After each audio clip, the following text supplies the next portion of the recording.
Dembe, le président de l'Assemblée nationale, El Malick Ndiaye, également a annoncé avoir reçu une proposition de loi du député Amadou Ba, membre de PASTEF, concernant l'interprétation de la loi d'amnistie.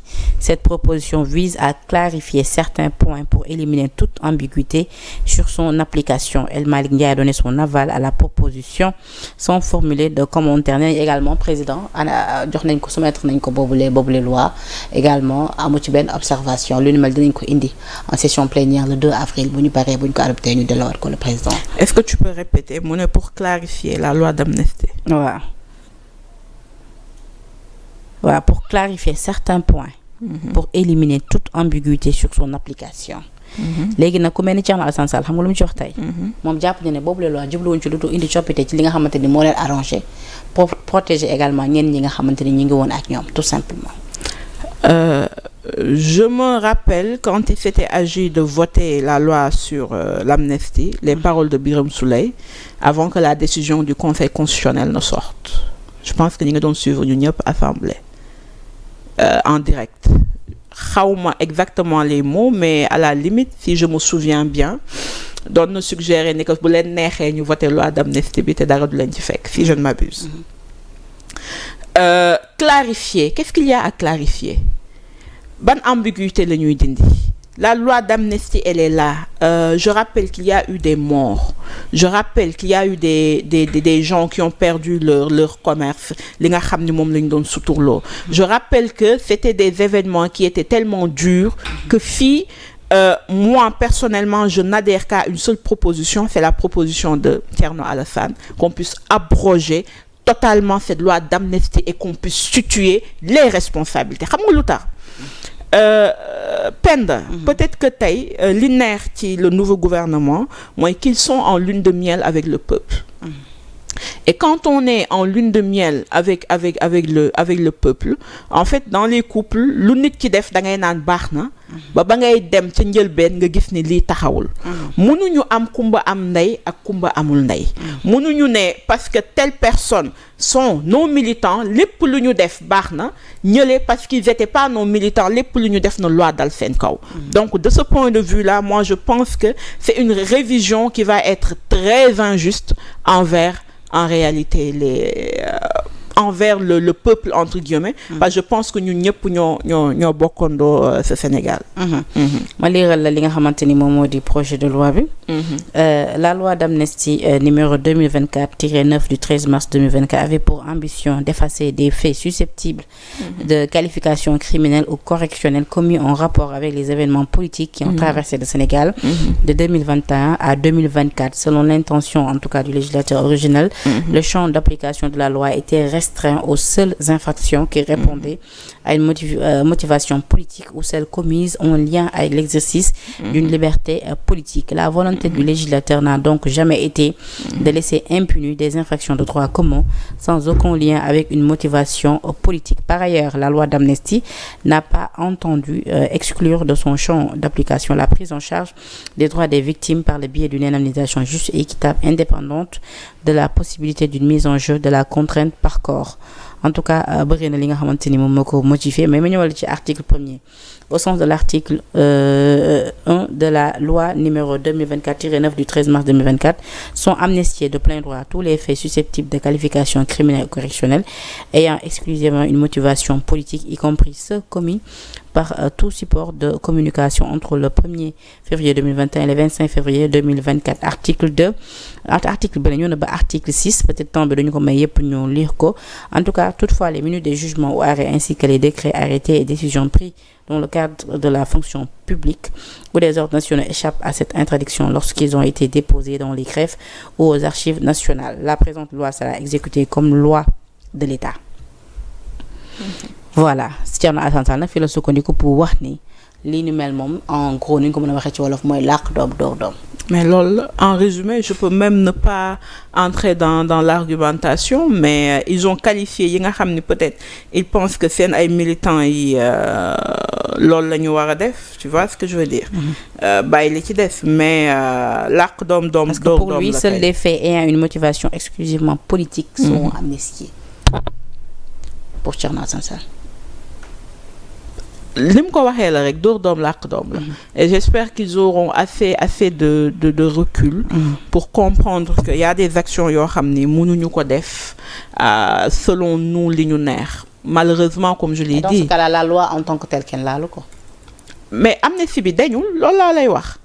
En réalité ñi ñu foog ni ñoo nekk fële et que mën nañ leen poursuivre peut-être foofu la ñuy dem mais ñi nga xam ni pour ñoom la grande majorité c'est de leur camp duñ fa dem. Mais c'est rappelé que ni ñoom soxla wuñu woon boobu leen loi.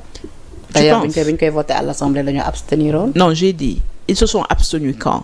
bi ñu koy voté à l'Assemblée nationale. waaw quand après la décision du Conseil constitutionnel.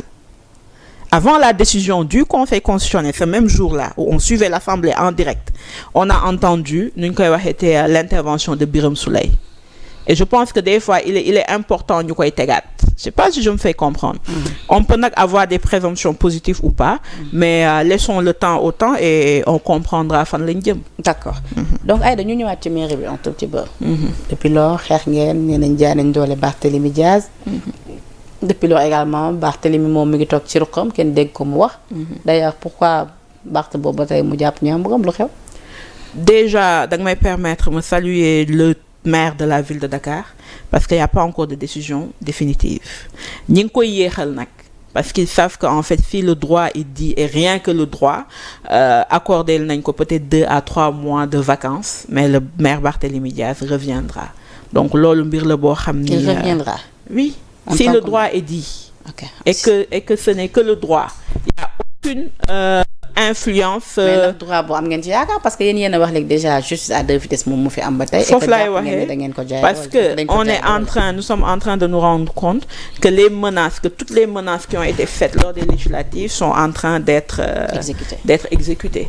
Et je pense que lu ci bëri ci li nit ñi daan xeex ci loolu la bokk mooy nga foog ni sëtu Lat Joor nga wala sëtu Alboury nga fii bi ñu demee ci royauté yàgg na mais li gën a intéressant ci mbir mi mooy en fait ils se rendent même pas compte que ni ñu xeexee le pouvoir bële ba yàlla jox leen ko ëllëg beneen pouvoir day ñëw donc il faut que ñoom à leur niveau ñu dal. Le maire Barthélémy est en train de faire ses visites avec ses camarades. Hier, il est parti voir Assane Diouf. Il continue ses activités. Gis naa ko tamit keroog mu recevoir ay travailleurs yu ñu licenciés. Waaw. Je pense que RTS. Waaw. Donc son rôle social et politique, il est en train de le jouer et il y a rien qui l'empêche de le faire. Et moi, comme je l'ai dit, il est en congé, ñu ngi dugg ci mois de mars peut-être pour 3 mois. Mais si la justice elle est dite, en réalité, le maire Barthélémy Diaz revient et il continuera les chantiers qu'on a eu au niveau de Dakar et ce qu'il a fait. Mais fi may rectifier rek mooy jaayuñu doole. Ndax ñoom dina yomb nee nañ actuellement Ngoné elle est bien installée. Waaw, Ngoné elle est de Taxawu et elle joue bien son rôle parce que Ngoné elle a l'expérience. Elle a été là du temps de Khalifa, elle est là aujourd'hui et franchement parler pour dire vrai, on n'a rien à lui reprocher. Mais li ma lay expliquer rek mooy moom ci boppam.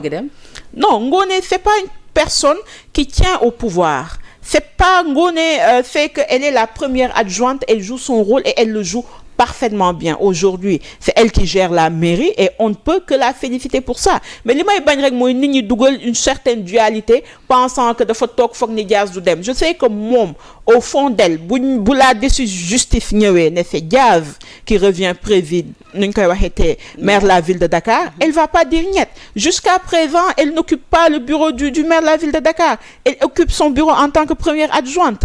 Et elle est très ouverte, elle fait en sorte que les adjoints et les conseillers en réalité se sentent à l'aise. Donc beaucoup rek dans la communication des gens ñu foog ni en fait elle veut ceci et elle veut pas que Diaz vienne. Maintenant la décision de lay doon soit il revient soit il ne revient pas. Et comme je l'ai dit, si la justice est dite, rien que la justice, en réalité Diaz reste le maire de Dakar. S'il décide autre chose nag les gens décideront. Et pour l'instant, comme je le dis, la mairesse, Madame Ngoné Mbengue, elle est en train franchement de bien gérer les services continus et c'est ça qui est aujourd'hui important. Moi, les gens de Taxawu, de la ville de Dakar, je dirais pas de Taxawu, de la ville de Dakar, parce que la dernière fois, on a fait une rencontre le 8 mars où il y avait les femmes, où li gën a important, moi, tout le monde a compris qu'au niveau de la ville, il n'y a pas de parti politique. y a des Dakarois qui ont été élus au service d'autres Dakarois et loolu la ñuy doxal. léegi nekkatuñ fa.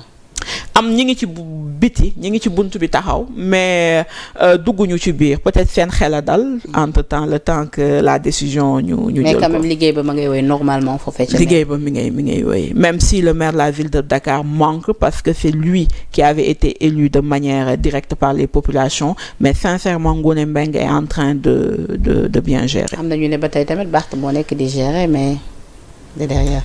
waaw parce que quand tu dis Ngoné c'est Barth xam nga ñoom nee nañu Diomaye mooy Sonko mooy Diomaye on peut dire que Ngoné c'est Barth c'est Ngoné Aïda c'est Barth c'est Aïda Barth c'est Jacqueline c'est Barth tout le bureau municipal est Barth et Barth est tout le bureau municipal parce que quand même c'est le bureau municipal qui en réalité impulse les travaux qui se font de la ville de Dakar. scandale yooyu ñu wax ba sax ñu naan fu mu ne ñi ngi xaar Barthélémy à tout moment mun na ko teg loxo scandale yi ñu fay wax toilettes yi nga xamante ni nee nañ surfacturation am na ca ak nañ ko prouver xam nga ñoom ñoo gën a gaaw yaakaar naa ni ñoom ñoo raw Colombo nañu prouver qu'il y a une surfacturation et je pense que ni ñu xiifee gaz s'il y avait une once même c'est-à-dire benn 15 bu ci gaz kii du fanaan këram parce que dañ ko xiif mais mënuñu ko lekk comme il leur a dit diwliñ la diwoo boo jàppee it day glisser donc nañ def nañu xool mais ci jamono jooju yëpp ñu ngi wax nag ni dox tànku jàmm diggante Barthélémy ak Ousmane Sonko dégg nga ci ma waa position bi ci Jamra am na nag ñu ne ndax Barth nekkul moom moo yónni Mame Makhtar ci suuf wala ndax nekkul Barth jamono ji moom moo bëgg jubboo. est-ce que am na temps boobu pour dire vrai je sais pas xam nga nag ñun on est au mois de Ramadan juboo moom ku ne da nga bëgg juboo moom duñ la ne bul juboo mais leur relation personnelle je pense n'a rien à voir avec les positions politiques des uns et des autres et malheureusement ñi def kabal boobu ils ne l'ont pas compris parce que bu dee da nga bëgg quand même kuy ñëw di la taggal say baaxu maam rek wala koo xam ne du la wax la vérité loolu du doon am. maintenant doomu day war nañ juboo. Moi j'ai pas d'avis par rapport à ça parce que bi ñuy ànd fekkuma fa donc je ne dirais pas que war nañu wala waruñu juboo mais je dis que ce qu'ils ont fait au maire de la ville de Dakar surtout affaire bi ñu rattaché par rapport à entre guillemets le fait que ñu jël ko 3 mois de congé yi ñu ko may le temps que Cour suprême décidé je considère que c'est très injuste et que peut-être waroon nañ fa ñoom bañ a yegg. ay nag juboo bi ni ñu ci bëgg cofee ni génn ci day yomb de. non juboo bi man awma ci avis mais Barth moom man gis-gis la ci am pas certainement Matar Gueye xëy jël décision. waaw mais pourquoi nga foog parce que moi j'ai d'autres échos que ñeneen ñee bëgg juboo. ah bon ñeneen ñee bëgg juboo. écho laa am comme je l'ai dit on a des échos de tout. mais ñeneen ñi ñoom ban intérêt la am bëgg juboo. Diaz ban intérêt la am bëgg juboo. Diaz instant dañ ko jaay doole moom moo war a juboo mu naxtaan. pour lan mu leen di naxtaan il a été élu et il a l'avenir devant lui. Tu sais da nga may dugal sax ci benn débat boo xam bëgguma ci dugg parce que comme je l'ai dit Diaz c'est un camarade loolu kaa la de c'est un camarade de parti ñenn ñi voilà dañoo choqué woon. waaw moi j'ai entendu que feneen la jógee comme je le dis on entend mais lépp loo xam ne luy rafetal la nañ ko def mais am na feneen foo xam ne peut-être waroon nañ fa jiitoo mooy avant ñuy tam nit ki dëmm te xam ni peut-être excuse-moi du terme que j'utilise bu doon dëmm la tamit bi muy dem di rëbbi yow yaa ko yónni mu rëbbi